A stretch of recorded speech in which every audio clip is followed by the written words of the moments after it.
Breaking news చూస్తున్నాము. సీఎంగా విజయ్ ప్రమాణ స్వీకారంపై హై డ్రామా మొదలైంది. ఈ రోజు కూడా విజయ్ ప్రమాణ స్వీకారం లేనట్లే. విజయ్కి సరిపోని మెజారిటీ, ఇటు కాంగ్రెస్ లెఫ్ట్ పార్టీల మద్దతుతో 116కి ప్రస్తుతానికి విజయ్ బలం చేరుకుంది. అతని పార్టీకి సంబంధించి 107, దాని తర్వాత కాంగ్రెస్ ఒక 5, అలాగే సిపిఐ సిపిఎం 4, మొత్తంగా 107 + 9 116. మెజారిటీ లేకపోవడంతో ఇవాళ జరగాల్సిన ప్రమాణ స్వీకారాన్ని ప్రస్తుతానికి రద్దు చేశారు. స్పష్టమైన మెజారిటీ లేనందున గవర్నర్ కన్విన్స్ కాలేదని, అందుకే ఇంకా ఆహ్వానం పంపలేదని సమాచారం వస్తుంది. విజయ్కి హ్యాండ్ ఇచ్చింది ఐయుఎంఎల్ మైనారిటీ పార్టీ, అలాగే ఏఎంఎంకే ప్లేటు ఫిరాయించింది మరో పక్కన వీసీకే. విజయ్కి ఇంకా 2 ఎమ్మెల్యేల అవసరం ఉంది.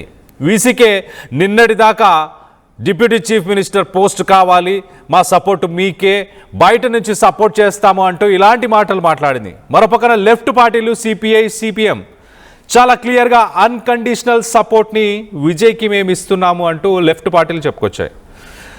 కాంగ్రెస్కి సంబంధించిన 5 సీట్లని మేము విజయ్కే సపోర్ట్ చేస్తున్నామంటూ లిఖితపూర్వకంగా కాంగ్రెస్ రాసిచ్చింది, లెఫ్ట్ పార్టీలు రాసిచ్చాయి.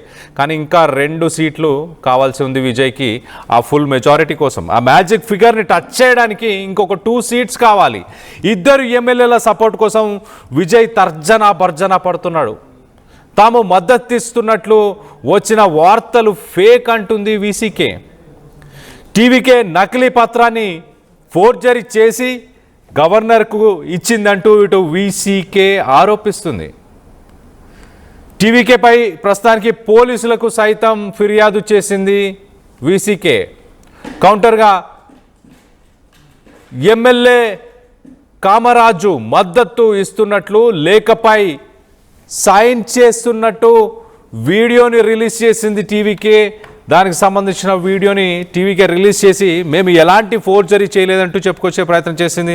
సో మొత్తం మీద ఏఎంఎంకే టీవీకే పార్టీ పైన ఒక ఫోర్జరీ కేసుని ఫైల్ చేసింది. మరోపక్కన వీసీకే తాము సపోర్ట్ చేస్తున్నాము అంటూ వచ్చిన వార్తలన్నీ కూడా ఫేక్, తమ మద్దతుని వెనకకు తీసేసుకుంటున్నాము అంటూ వీసీకే చెప్పుకొచ్చింది. మొత్తం మీద విజయ్ మరొకసారి ప్రమాణ స్వీకారానికి ఆల్మోస్ట్ ముందుకెళ్ళి మళ్ళీ తన ప్రమాణ స్వీకారం నిలిచిపోయింది.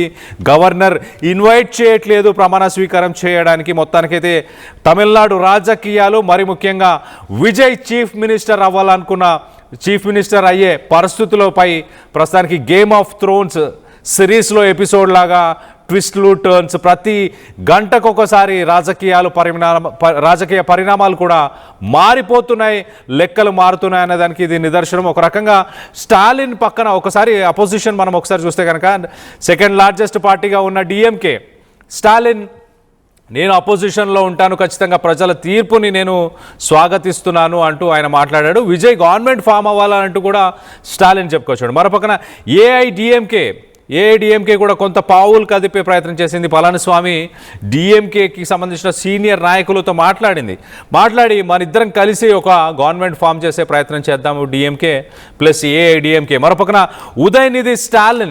ఉదయనిధి స్టాలిన్తో పాటు ఇంకొంతమంది యువ నాయకులు, యువ ఎమ్మెల్యేలు, డిఎంకే పార్టీకి సంబంధించిన యువ ఎమ్మెల్యేలు, వీరందరూ కూడా విజయ్ చీఫ్ మినిస్టర్ అవుతే ఇంకా మళ్ళీ డిఎంకే పార్టీ